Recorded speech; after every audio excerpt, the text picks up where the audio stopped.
지난 한 주일도 코로나19로 인한 건강 문제와 또 경제적인 문제로 얼마나 수고와 염려가 많으셨습니까? 이 안식을 하나님의 위로와 축복이 함께 하시기를 간절히 소망합니다. 너에게 평강이 있을지어다. 아멘. 이 안식일 우리 하나님만이 줄 수 있는 그 평강이 이곳에 모이신 모든 성도님들과 가정에서 예배를 드리시는 모든 성도님들에게 함께 하시기를 간절히 소망합니다. 옆 사람과 사랑과 소망을 담아서 우리 인사하고 시작할까요? 하늘까지 함께 갑시다. 서로 인사해 주시면 감사하겠습니다. 하늘까지 함께 갑시다.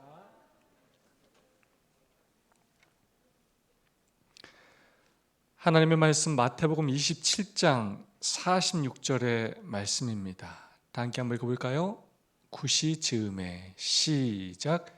제 구시즈음에 예수께서 크게 소리질러 가라사대 엘리 엘리 라마 사박다니 하시니 이는 곧 나의 하나님 나의 하나님 어찌하여 나를 버리셨나이까 하는 뜻이라. 아멘. 오늘 이 말씀은 예수님께서 십자가 위에서 네 번째로 하신 말씀입니다. 예수님께서 이 말씀을 하시는 그 순간은 십자가에서의 순환 중에 절정에 해당됩니다. 마치 7이라는 숫자 중에서 4가 가운데 있듯이 7번의 말씀 중에서 이 네 번째 말씀이 이 사건에서도 중심에 해당됩니다. 7마디의 말씀 중에서 가장 깊이 묵상하고 또한 가장 기억해야 할 말씀이기도 합니다. 엘리 엘리 라마 사박다니. 예수님께서 십자가에서 네 번째로 하신 말씀은 히브리어입니다. 번역하면 나의 하나님 나의 하나님 어찌하여 나를 버리셨나이까 라는 뜻입니다. 여러분, 왜 예수님은 십자가에서 가장 중요한 순간에 이런 말씀을 하셨을까요? 십자가에 달리신 일을 지금 후회하시는 것일까요? 아니면 나를 버린다고 하나님을 원망하시는 것일까요? 지금까지 살펴본 것처럼 예수님의 삶의 목적은 죄인을 구원하시는 일이었습니다.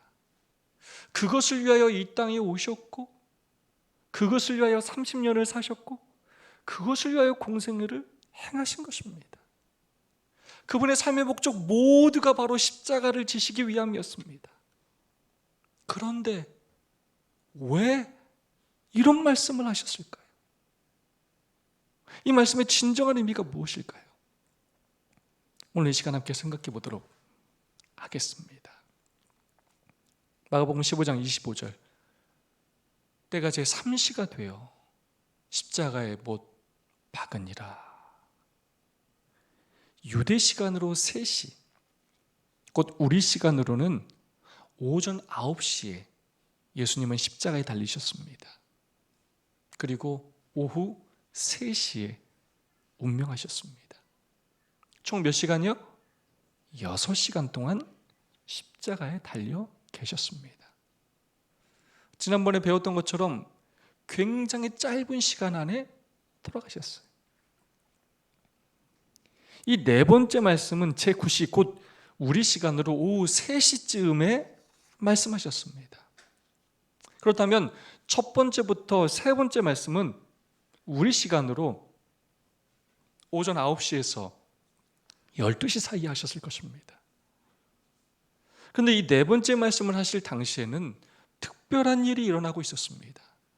마태복음 27장 45절 제6시로부터 정오로부터 12시로부터 온 땅에 어두움이 임하여 제9시 오후 3시까지 계속되더니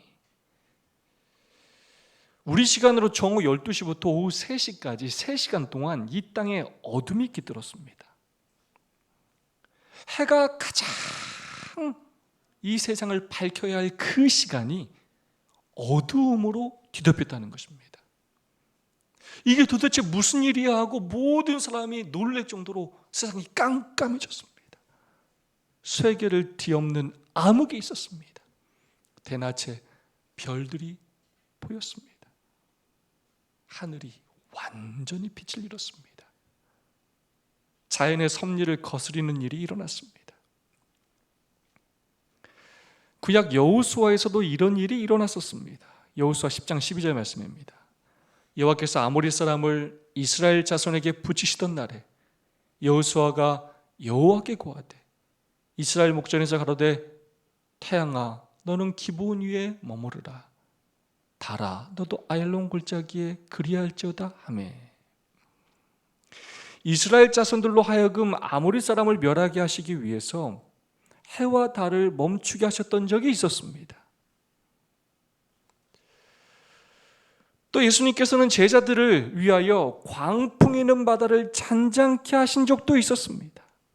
예수께서 깨어 바람을 꾸짖으시며 바다더러 이르시되 잠잠하라 고요하라 하시니 바람이 그치고 아주 잔잔하여지더라. 아멘.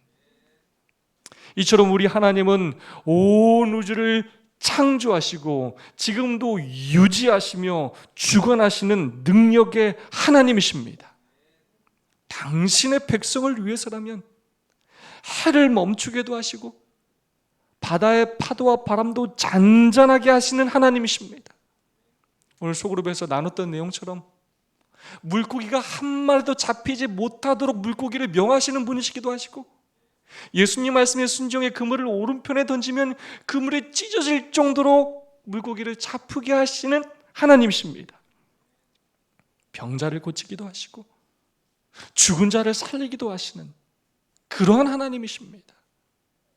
우리의 세심한 모든 것까지 아시며 그 필요를 채워주시는 우리의 유익을 위해서라면 무엇이든지 하실 수 있는 하나님이십니다. 그 능력의 하나님이 저와 여러분의 하나님이 심을 인하여 감사하시기 바랍니다. 오늘 우리에게 이러한 코로나19를 허락하셨다면 이 일에도 하나님의 분명한 뜻이 있으실 것입니다. 하나님의 보호하심과 인도하심을 믿으시며 위로받고 힘을 내는 우리 모두가 되었으면 좋겠습니다. 그렇게 하셨던 하나님께서 지금 해를 가리셨습니다. 왜 그렇게 하셨을까요? 시대의 소망 754페이지는 이렇게 말씀하고 있습니다. 하나님께서는 짙은 어두움으로 인간으로서의 당신의 아들이 당하는 마지막 고민을 가리우셨다. 조롱하던 군중들이 고뇌의 긴 시간 내내 그리스도를 바라보았으나 이제 그분은 자비스럽게도 하나님의 외투로 가리워지셨다. 왜 캄캄하게 하셨느냐? 바로 인간으로서 예수님이 당하시는 그 마지막 고민을 가리워 주시기 위함이었습니다. 예수님의 가장 큰 고뇌와 고통을 인간들로부터 가리우시기 위해 하나님은 어둠을 허락하셨습니다. 여러분, 그렇다면 예수님이 당하신 고통은 어떤 고통이었을까요? 어떤 고통이었길래 그 순간에 그런 외침을 외치셨을까요? 여러 차례 배웠던 것처럼 십자가는 인간이 당할 수 있는 육체적 고통의 극치를 경험할 수 있는 형벌이었습니다. 제발 빨리 죽여달라고 하소연하는 그러한 극악의 형벌이었습니다. 그러나 지금 예수님이 당하신 고통은 육체적 고통뿐만이 아니었습니다. 그와는 비교도 할 수 없는 영적인 고통이 예수님을 괴롭게 하고 있었습니다. 시대의 소망은 그 고통에 대하여 이렇게 표현하고 있습니다. 그분을 억누르고 있는 것은 죽음의 공포가 아니었다. 그분에게 말할 수 없는 고민을 자아내게 한 것은 십자가의 고통과 치욕이 아니었다. 그분께서는 고통당하는 자 중에 제1인자셨으나 그분의 고통은 죄의 유해성을 느끼는 데서 오는 고통, 인간이 죄에 익숙해 있기 때문에 죄의 흉악성을 알지 못한다는 것을 아시는 데서 오는 고통이었다. 죄가 인간의 마음속에 너무나 깊이 자리 잡고 있다는 것과 죄의 권세를 깨뜨리고 나오려는 사람은 너무도 적다는 것을 그리스도께서는 아셨다. 그분은 하나님의 도움이 없이는 인간이 멸망할 수밖에 없다는 것을 아셨고, 수많은 사람들이 도움을 받을 수 있는 위치에 있으면서도 죽어가고 있는 것을 보셨다. 예수님이 당하신 고통은 바로 죄에 너무나 익숙해져서 죄의 그 흉악성을 알지 못하는 그 인간들로 인한 고통이었습니다. 사람들의 죄에 대한 무지와 무관심으로 인한 고통이었습니다. 죄를 회개하고 죄를 거절하는 사람들이 너무 적다는 것을 아심으로 느끼는 그러한 고통이었습니다. 그래야 결국 하나님을 외면하고 거절하여 죽어갈 불쌍한 죄인들 때문에 느끼신 바로 그 고통이었습니다. 온 인류의 죄를 혼자 지셨기에 그 죄의 무게 때문에 극심한 고통을 느끼셨습니다.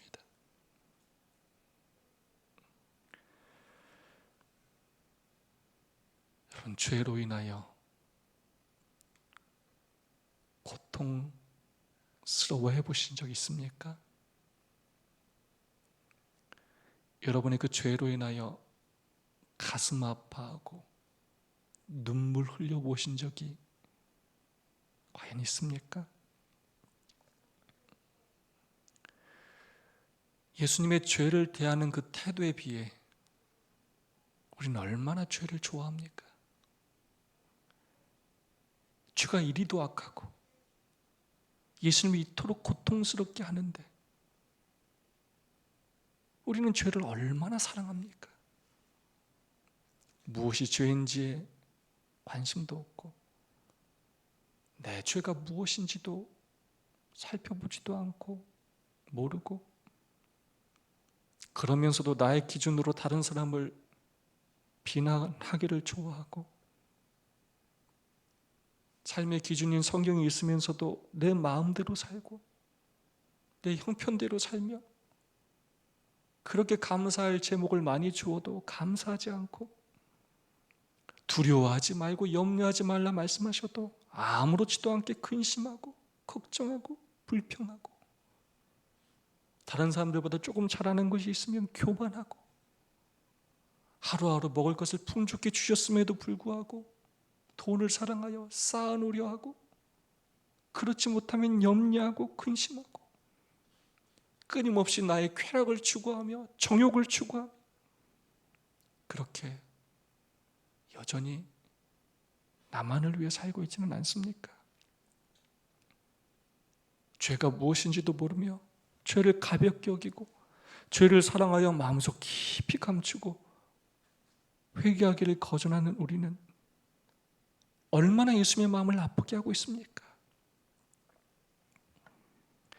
가만히 제 자신을 돌아보면 보는 것, 생각하는 것, 말하는 것들이 온통 죄악들로 가득할 때가 많습니다. 그러면서도 그것이 죄인지조차 구분하지 못하며 살아갈 때가 참 많습니다. 예수님께서는 그런 우리의 죄로 인하여 죄에 대한 무관심, 불감증, 외면으로 인하여 그 죄의 무게 때문에 극심한 고통을 겪으셨다는 것입니다. 우리를 구원받지 못하게 하는 사단의 전략은 바로 죄를 가볍게 여기게 하는 것입니다. 죄로 인하여 심각하게 고민하거나 슬퍼하거나 애통하지 않게 하는 것입니다. 이 하나님의 말씀을, 율법을 대수롭지 않게 여기게 하는 것입니다. 율법을 어기면서도 자기 합리화시키고 상황 논리로 정당화시키고 다른 사람과 비교하게 만들면서 자신의 의의를 강조하게 하면서 자신이 죄인이 아닌 것처럼 생각하게 만들어버리는 것입니다. 괜찮아. 뭘 그런 걸 가지고 그래. 뭐 한 번 그런 거 가지고 그래. 야, 선악과 먹어봐. 괜찮아. 야, 별일 없어. 괜찮아. 다음부터 잘해. 야, 안식일. 야, 다음부터 잘하면 돼. 시간 있을 때 더 잘하면 돼. 괜찮아. 헌신. 야, 돈 더 벌면 해. 그때 하면 돼. 헌금. 마찬가지야. 야, 하나님은 마음만 받아. 괜찮아. 다음부터 안 그러면 돼. 사단은 늘 우리를 그렇게 유혹합니다. 예수님께서 십자가에서 고통스러워하시는 그 예수의 모습을 바라보며 우리의 죄가 무엇인지 돌아봐야 합니다. 내가 여전히 포기하지 못하는 나의 숨겨진 그 죄들로 인하여 우리도 애통해야 합니다. 우리의 그 죄가 예수님을 고통스럽게 하고 그 심장을 파열시켰음을 우리는 기억해야 합니다. 우리가 사랑하는 그 죄가, 우리가 사랑한다고 말하는 그 예수님을 고통스럽게 한다는 사실을 반드시 기억해야 합니다. 우리는 매 순간 둘 중 하나를 선택해야 합니다. 죄를 계속 사랑하든지 아니면 죄를 회개하고 예수님을 진심으로 사랑하든지. 예수님의 그 사랑을 깨닫고 예수님을 선택하는 저와 여러분이 되시기를 간절히 소망합니다. 예수님께서 극심한 고통을 느끼신 또 한 가지 이유는 바로 하나님과의 분리 때문이었습니다. 시대의 소망 753페이지의 말씀입니다. 그러나 이제 그분이 지신 죄의 엄청난 무게로 인하여 그분은 화해를 나타내는 하나님의 얼굴을 볼 수 없었다. 이 최대의 고민의 시간에 구주께로부터 하나님께서 당신의 얼굴을 돌리심으로 인하여 하나님이 뭐 하셨다고? 예수님께 얼굴을 돌리셨어요. 인간이 결코 완전히 이해할 수 없는 슬픔이 그분의 마음을 찔렀다. 이러한 고민이 너무나 컸기 때문에 그분은 육체적 고통을 거의 느낄 수 없었다. 하나님께서 예수님께로부터 그 얼굴을 돌리고 외면하셨기 때문에 그 극심한 육체적 고통은 거의 느낄 수 없을 정도로 영적인 고통을 느끼셨다는 것입니다. 죄가 무엇이냐? 죄는 바로 하나님께로부터 분리되는 것입니다. 죽음이 무엇이냐? 이것 또한 하나님께로부터 분리되는 것입니다. 아담과 하와가 범죄했을 때 그들은 결국 하나님을 피하였고 마침내 에덴 동산에서 나갈 수밖에 없게 되었습니다. 사울 왕이 계속해서 하나님과 사무의 말에 불순종했을 때 그 역시 하나님과 분리될 수밖에 없게 되었습니다. 사무엘상 16장 14절은 여호와의 신이 사울에게서 떠나고 라고 기록하고 있습니다. 분리된 것입니다. 이것이 죄에 대한 결과입니다. 하나님과 분리되는 것입니다. 그런데 그 하나님과의 분리를 지금 예수님께서 경험하시는 것입니다. 단 한 번도 하나님과 분리된 적이 없었던 그 예수님께서 영원이라는 시간 동안 한 번도 분리된 적이 없었던 예수님께서 단 한 번도 죄를 지어보신 적이 없으신 예수님께서 하나님과 분리되는 고통을 당하고 계신 것입니다. 언제나 하나이셨던 하나님께서 그분의 얼굴을 예수님께로부터 돌리셨다는 것입니다. 죄 자체가 되어 희생제물이 되신 그 예수님을 하나님께서 외면하셨다는 것입니다. 하나님께로부터의 외면, 하나님께로부터의 분리, 인간이 결코, 정말로 결코 완전히 이해할 수 없는 슬픔을 우리 예수님께서 그 순간 당하셨다는 것입니다.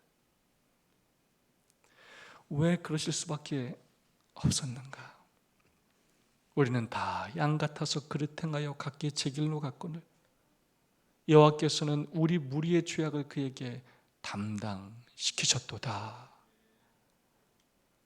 하나님의 죄를 알지도 못하신 자로 우리를 대신하여 죄를 삼으신 것은 우리로 하여금 저희 안에서 하나님의 의가 되게 하려 하심이니라. 아멘.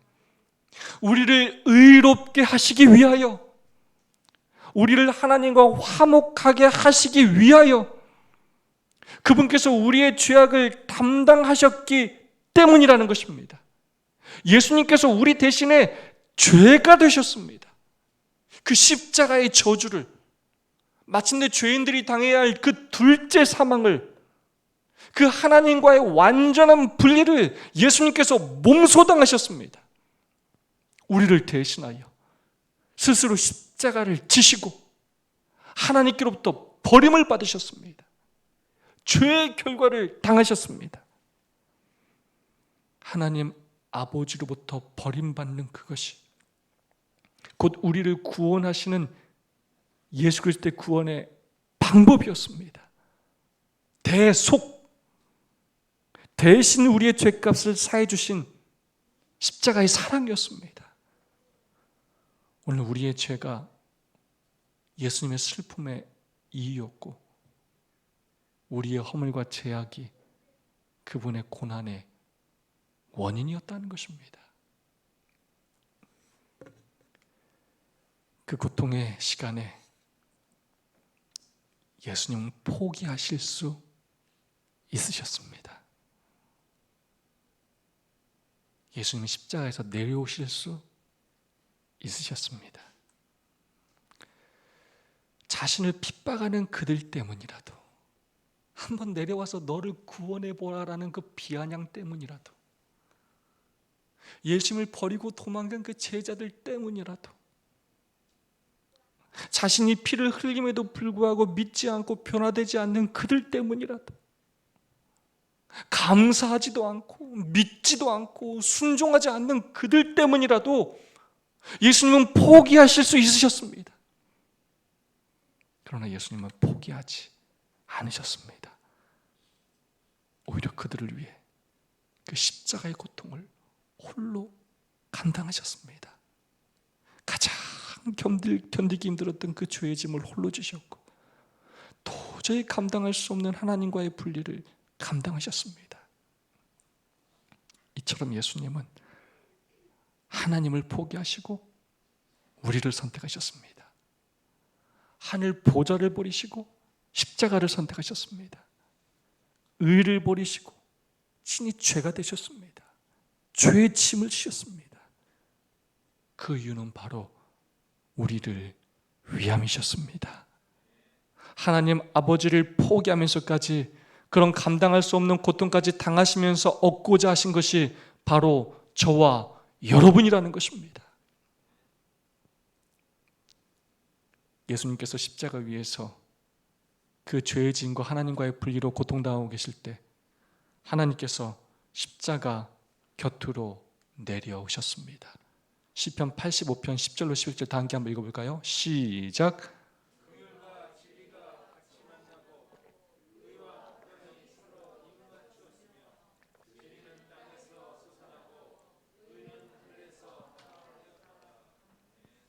이 부분을 시대수망은 이렇게 표현하였습니다. 시대수망 753페이지의 말씀입니다. 그 짙은 어둠으로 인하여 하나님의 임재가 가려워졌다. 그분은 어둠으로 장막을 만드시고 그분의 영광을 인간의 눈으로부터 감추셨다. 하나님과 그의 거룩한 전사들은 십자가 곁에 계셨다. 아버지께서는 아들과 함께 계셨으나 그분의 임재는 나타나지 않았다. 만일 하나님의 영광이 구름 속에서 번쩍였다면 모든 군중들은 멸망하고 말았을 것이다. 또 그리스도께서는 그 무서운 시간에 아버지의 임재하심에서 오는 위로를 받지 못했다. 그분은 홀로 포도즙 틀을 밟으셨으며 백성 가운데 그분과 함께한 사람은 하나도 없었다. 그 힘든 시간을 보내시는 예수님이 너무나 가슴 아프고 불쌍해서 하나님께서 이 땅에 내려오셨습니다. 그리고 천사들과 함께 십자가 곁에 계셨습니다. 그러나 어떤 위로도 하실 수가 없으셨습니다. 예수님 홀로 그 포도즙 틀을 밟으셔야 하셨습니다. 그곳까지 내려가셔서도 얼굴을 돌리실 수밖에 없으셨습니다. 그때 예수님께서 고뇌에 찬 음성으로 하나님께 말씀하셨습니다. 나의 하나님, 나의 하나님, 어찌하여 나를 버리셨나이까? 이것은 온 세상의 죄로 인한 고통과 하나님과의 분리에서 오는 슬픔의 울부짖음이셨습니다. 이 말씀은 구약 성경을 인용한 말씀이셨습니다. 시편 22편 1절의 말씀입니다. 내 하나님이여, 내 하나님이여, 어찌 나를 버리셨나이까? 어찌 나를 멀리하여 돕지 아니하시며 내 신음하는 소리를 듣지 아니하시나이까? 고통의 절정 가운데 자연스럽게 흘러나온 예수님의 그 부르짖음은 성경 말씀이었습니다. 여러분, 이것을 통해 우리는 예수님께서 어떤 삶을 사셨는지 너무나 잘 알 수 있습니다. 정말 예수님의 삶은 온통 말씀의 삶이셨습니다. 말씀을 묵상하셨고 말씀을 암송하셨고 늘 말씀을 선포하셨고 그 말씀대로 사셨습니다. 그 고통의 순간에도 예언된 성경의 말씀을 말씀하셨습니다. 우리도 그렇게 살았으면 좋겠습니다. 오늘 7분의 우리 성도들이 말씀을 암송했는데 정말로 저희가 더 본받고 우리 모두가 그렇게 살았으면 좋겠습니다. 암송하는 것으로 끝나지 않고 그 말씀이 우리의 가슴에 새겨지고 우리의 삶이 되었으면 좋겠습니다. 늘 우리의 입에서 유행가나 유행어나 가요가 아닌 팝송이 아닌 말씀이 흘러나오게 되기를 소망합니다. 농담이 아닌 잡담이 아닌 하나님의 말씀이 흘러나오게 되기를 간절히 소망합니다. 예수님처럼 우리도 죽음의 순간에서까지도 성경 말씀이 흘러나오게 되기를 간절히 소망합니다.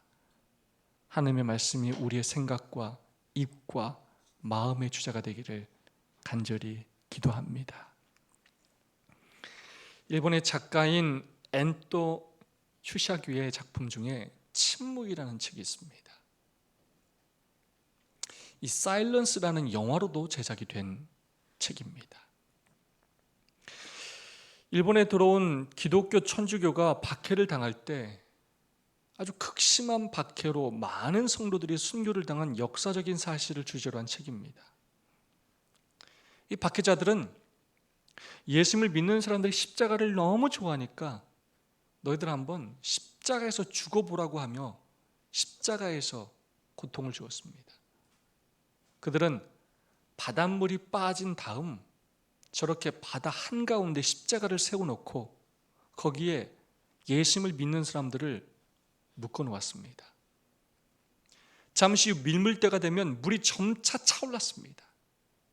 그러면 저 순간부터 계속 물이 들어오는 그 시간 계속 파도가 치며 자신의 발가락, 발목, 무릎, 배꼽, 가슴 그 공포감을 느끼며 죽이는 그러한 형벌이었습니다. 단숨에 죽이지 않고 오랜 시간 공포 속에서 죽게 하는 그런 방법이었습니다. 그리고 어느 때라도 예수님을 배반하면 살려주겠다는 조건을 달았습니다. 두 사람의 교인이 여기서 순교를 당하게 되었는데 이제 십자가에 묶이고 점점 물이 들어와 물이 차기 시작했습니다. 그들은 그 죽음의 순간에 하나님께 간절히 기도했습니다. 이것을 지켜보던 한 성직자는 멀리서 그들을 위해 기도했습니다. 그렇게 간절히 부르짖음을 외쳤지만 어디에서도 그들을 구원하는 손길이 없었기 때문입니다. 그 성직자는 너무나 안타까워 견딜 수가 없어서 이렇게 외쳤습니다. 하나님이여, 어찌하여 침묵하시나이까? 왜 이 순간에 하나님은 잠자코 계시냐고? 그는 목을 놓아 통곡하며 기도했습니다. 그때 그의 귀에 이런 하나님의 음성이 강하게 들려왔다고 합니다. 나는 침묵하는 것이 아니라 저들의 고통에 동참하고 있는 것이다. 예수님의 십자가 곁에 하나님께서 함께 하신 것처럼 오늘 우리의 삶에 하나님께서 함께 하십니다. 때로 하나님께서 우리의 아픔과 고통에 아무런 응답도 하지 않으시고 침묵하시는 것처럼 보일지 모르나 우리의 아픔에 함께하고 계시며 동참하고 계십니다. 우리에게 더 좋은 것을 주시기 위하여 참고 인내하고 기다리고 계신 것입니다. 그 섭리와 사랑을 믿으시기 바랍니다. 그리고 늘 하나님과 함께 하심을 믿으심으로 감사하시기 바랍니다. 하나님은 그 순간 사랑하는 예수님을 십자가에서 건지실 수 있으셨습니다. 그 차마 보지 못할 그 일을 그치시고 눈물을 멈추시고 예수님을 십자가에서 내리시고 그 모든 인간들을 멸하실 수 있으셨습니다. 이 지구를 없애버릴 수 있으셨습니다. 그러나 그렇게 하지 않으셨습니다. 하나님은 사랑하는 당신의 아들이신 그 예수님을 포기하시고 당신을 거절하고 외면하는 죄인인 우리를 선택하셨습니다. 예수님을 번제단 위에 바치시어 불태우시고 죄인인 우리를 구원하시기로 선택하셨습니다. 예수님을 저주받도록 외면하시고 우리를 구원하시기로 선택하셨습니다. 독생자이신 예수님을 포기하시면서까지 그런 감당할 수 없는 고통까지 당하시면서까지 얻고자 하신 것이 바로 저와 여러분이라는 것입니다. 체코에서 실제로 있었던 일을 단편 영화로 체코 어느 마을에 어린 외아들과 단둘이 사는 다정한 아버지가 있었습니다. 아버지는 배가 지날 때에는 다리를 위로 올리고 기차가 지날 때에는 다리를 내려 철도가 연결되게 해서 기차가 무사히 지나갈 수 있게 하는 철도원이었습니다.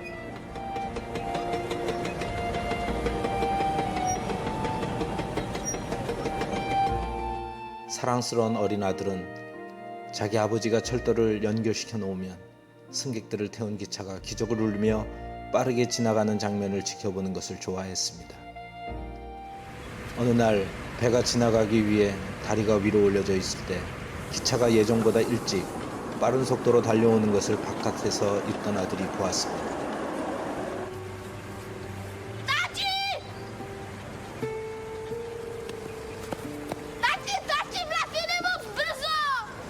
아들은 소리치며 아빠를 급하게 불렀지만 기계 소음 때문에 아버지는 아들의 소리를 듣지 못했습니다. 빠른 기적 소리를 내며 달려오는 기차를 발견한 아버지는 본능적으로 아들의 안전을 확인하려고 찾았지만 아들은 보이지 않았습니다. 위험을 감지한 어린 아들은 자기가 직접 레버를 당겨 다리를 내리려다가 그만 난간으로 떨어지게 됩니다.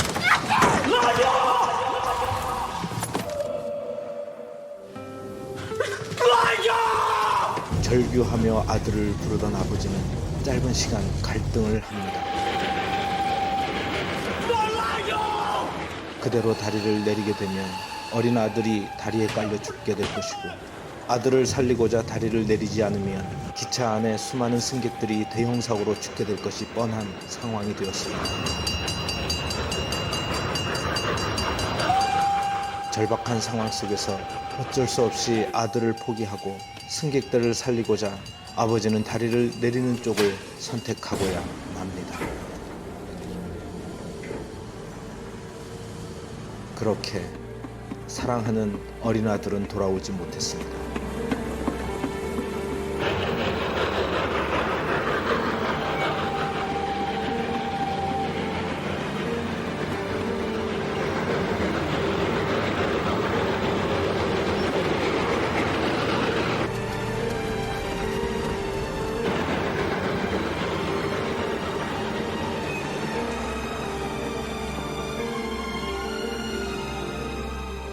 그리고 승객을 태운 기차는 무사히 다리를 건너게 됩니다.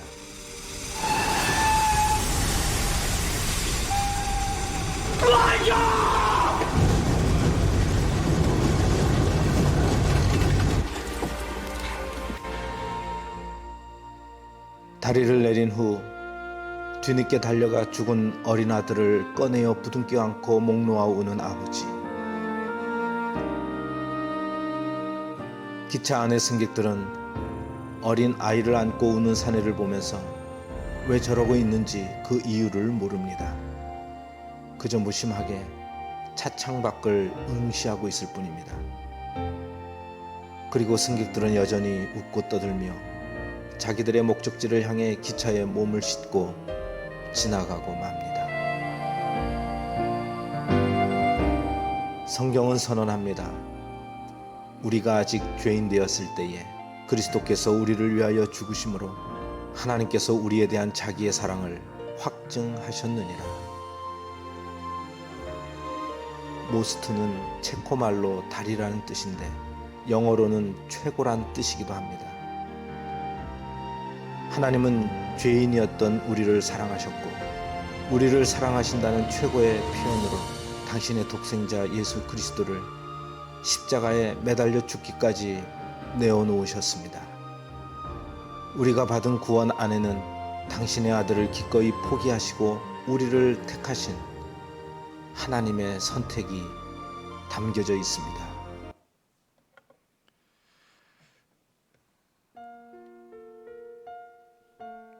아들을 살릴 수 있었음에도 불구하고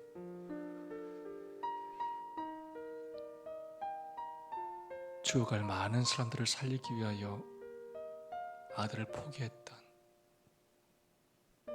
그럼에도 불구하고 아무것도 모른 채 감사하지도 않고 고마워하지도 않던 그들을 보면서 그 아버지의 마음이 얼마나 아팠을까요?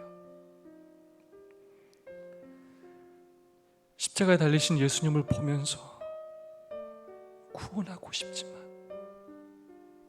구원하지 않으시고 이 땅에 직접 내려오셔 그 옆에 서셨지만 어떤 위로의 말도 건네지 못하시고 차마돈을 돌리셨던 우리 하나님의 마음이 얼마나 아프셨을까요?